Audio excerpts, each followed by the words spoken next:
Ooh, YouTube, have the fourth video in the beginning ukulele series. I guess the previous videos were talking about different ukulele sizes, places you can buy the ukuleles. So now if you have your ukulele, what are you going to do with it? So we're going to talk a little bit about holding the ukulele, tuning it, strumming it, and look at some cases and things like that.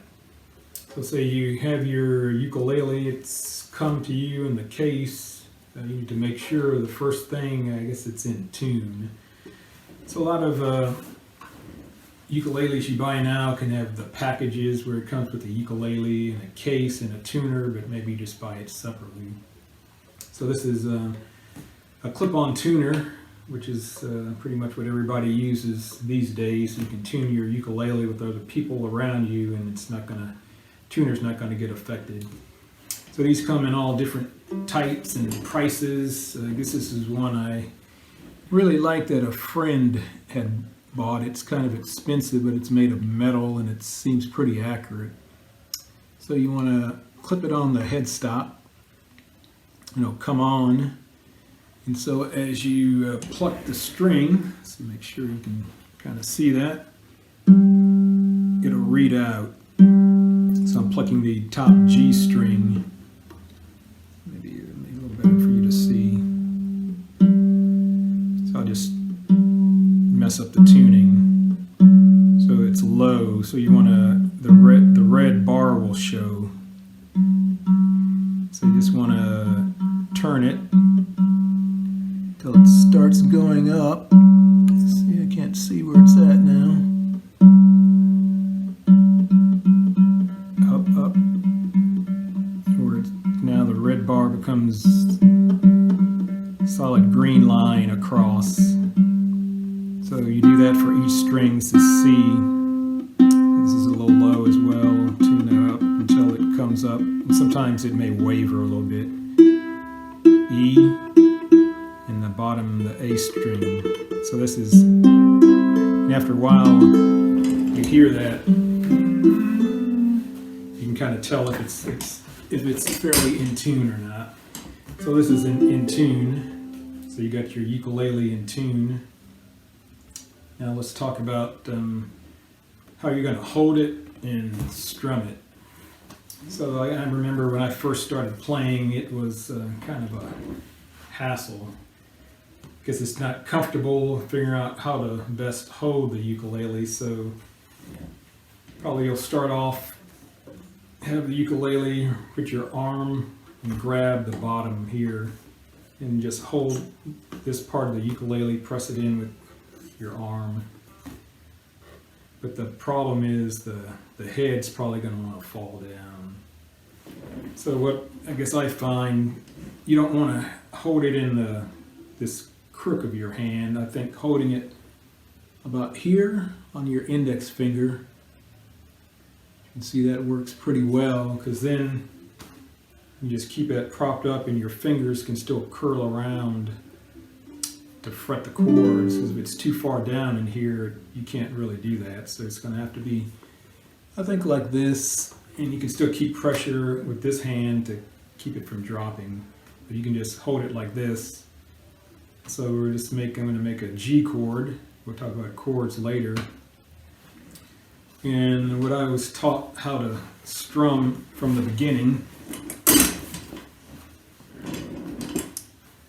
is you're going to try to use your index finger. I guess some people may want to use a pick, but it's more versatile if you can use your fingers and get comfortable. And put your thumb behind it like that, and kind of make a X or a cross, whatever. And so we're going to just use that to kind of keep the pressure with your thumb and just strum down.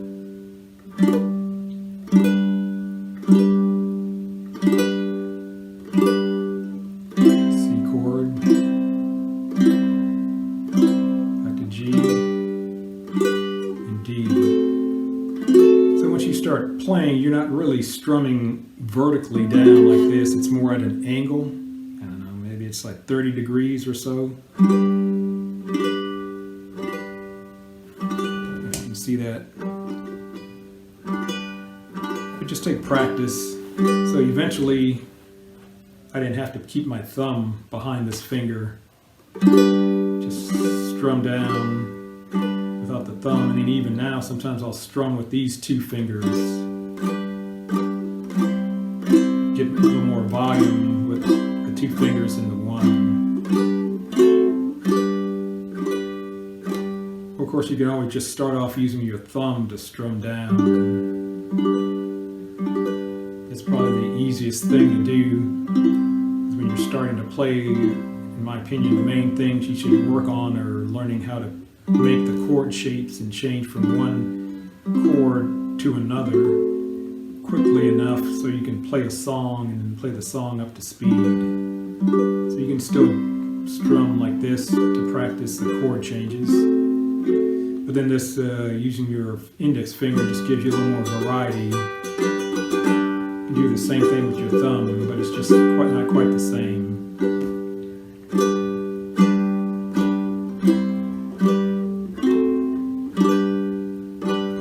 So that's kind of basics about how to use your index finger, and then again I'm just resting this part of the ukulele, like I said, here on top of my index finger, near that joint.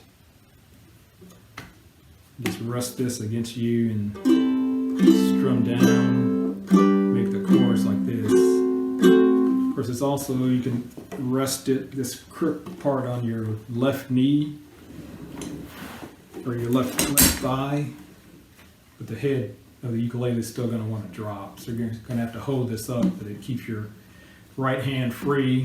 You can practice like this. The main thing is just keep the body and everything relaxed. I guess you also could put it over here and hold it like this, still keep it up. So sometimes I play a lot, sometimes like this.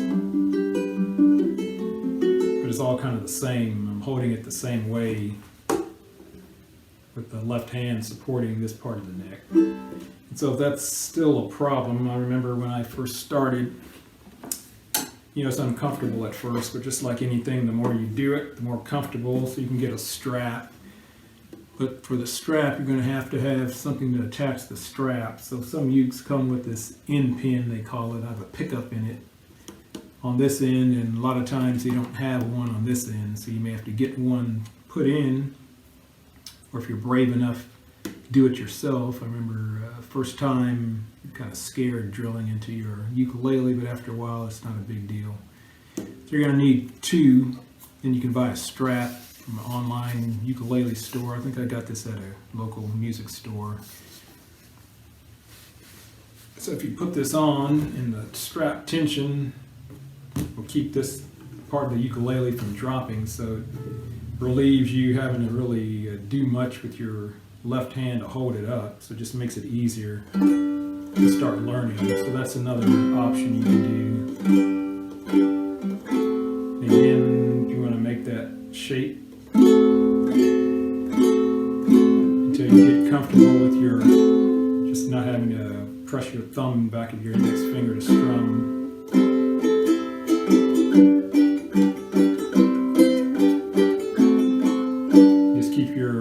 Wrist relaxed and loose. That's the main name of the game. Just stay relaxed. So just practice that, and it's really good, I think. So tuner, strumming, how to hold the strap, and then you definitely want to get a case eventually, because you're not going to be staying inside just playing by yourself all the time. One of the main advantages of playing an instrument is getting together with other people to play. So these are just in different cases. So this is like a soft case. It has no kind of firm support to it. So ukulele just sits in here. Put it in there, close it up and zip it up, and I really like this the best of any of the cases. It doesn't offer as much protection, but they normally have straps, so you stick it over your, sling it over your shoulder and just carry it with you wherever you're going. Here's a kind of a middle, this is kind of a semi-hard case, so it does have some structure. There's some structure in the sides here, but it's still made of soft material, and it's not that big, but it's still a little more bulky than the first one I showed you. But this one also has straps under here, so you can put the straps out and sling it over your shoulder. So this is actually not too bad either. And then they actually make actual hard cases like a guitar case, just smaller for the ukulele. So it has a handle, no straps, so it's a little more awkward to carry around, but it offers the most protection for your ukulele. You know, some of them are pretty nice and plush inside, and they have a little compartment here where you can store different things. So whatever you're comfortable with, but I'd probably recommend just a regular gig bag or something to start off with at first. So that's kind of the basics of once you got your uke, what are you going to do with it? Tune it up, practice holding it, strumming it in whatever type of cases you want, and tuning the ukulele. So I hope this was helpful. If you have any questions, comments, feel free to post below, and I'll be putting up some more in the near future. And aloha.